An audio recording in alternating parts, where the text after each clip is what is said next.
William Shakespeare, اس کے قصبے کے لوگوں نے اسے عزت کے ساتھ دفن کیا کیونکہ وہ انہیں زیادہ شرح سود پر قرض دیا کرتا تھا۔ جب تک وہ زندہ رہا کسی نے اسے بالکل اہمیت نہ دی۔ اس کی موت کے 100 برس بعد بھی اس کا نام گمنامی میں چھپا ہوا تھا، لیکن اس وقت سے اب تک اس کے متعلق لاکھوں الفاظ لکھے جا چکے ہیں۔ دنیا ادب میں اس سے زیادہ کوئی ادیب کے بارے میں نہیں لکھا گیا۔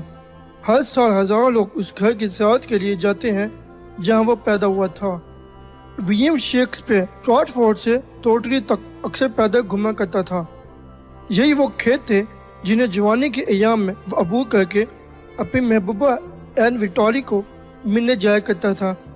اس وقت ولیم شیکسپیئر کے وہم و گمان میں بھی یہ بات نہ تھی کہ ایک روز اس کا نام ادبی افق پر روشن ستارہ بن کر صدیوں چمکتا رہے گا۔ اسے یہ بھی معلوم نہ تھا کہ اس کی جوان محبت کا انجام نہایت دردناک ہوگا۔ اس میں شک نہیں کہ ولیم شیکسپیئر کی زندگی کا سب سے بڑا المیہ اس کی شادی تھی۔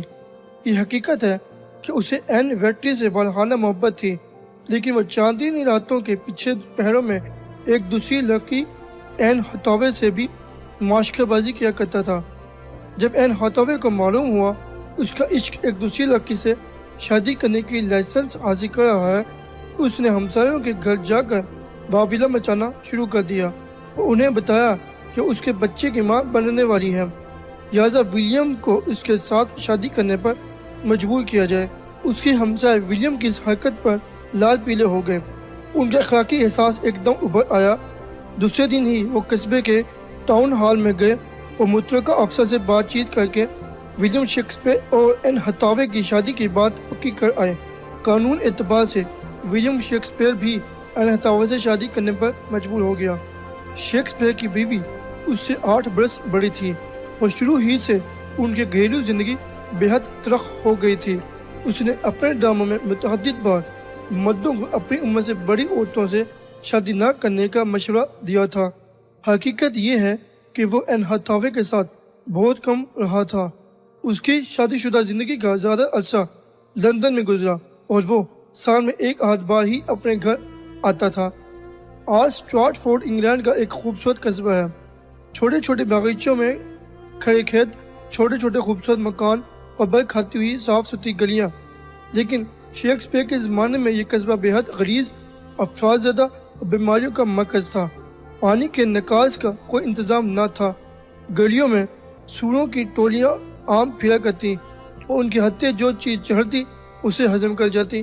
شیکسپیئر کا واحد قصبے کا ایک معزز باشندہ تھا، لیکن ایک دفعہ اپنے گھر کے سامنے غلاظت کا ڈھیر جمع کر رکھنے پر اسے بھی جرمانہ ہو گیا تھا۔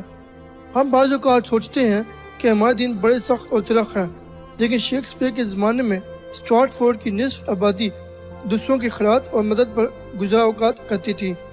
لوگوں کی بڑی تعداد ناخواندہ تھی۔ نہ تو شیکسپیئر کا والد، نہ ہی اس کی والدہ، نہ ہی اس کی بہنیں اور نہ ہی اس کی اپنی اولاد پڑھنا لکھنا جانتی تھی۔ وہ شخص جس نے انگریزی ادب کی عظمت اور ایک زبردست ادبی قوت متحرکہ بنا تھا، آج اسے مالی مجبوریوں کی بنا پر 13 برس کی عمر میں تعلیم ترک کر کے کام پر جانا پڑا اور اس کا والد دستانے بنانے کے علاوہ کھیتی باڑی کرتا تھا۔ شیکسپیئر اپنے والد کے ہمراہ بھینسوں کا دودھ دھوتا، بھیڑیں چلاتا، دودھ سے مکھن نکالتا اور باپ کے ہمراہ ہڈیاں اور چمڑا صاف کرتا۔ لیکن جب شیکسپیئر فوت ہوا تو اپنے زمانے کے معیار زندگی کے لحاظ سے امیر تھا۔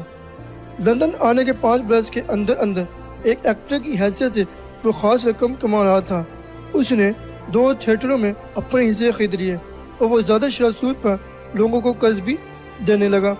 تھوڑے عرصے میں اس کی سالانہ آمدنی 300 پاؤنڈ ہو گئی، لیکن اس زمانے میں ضروریات زندگی کی قیمتیں آج کے زمانے کے مقابلے میں 12 گنا کم تھیں۔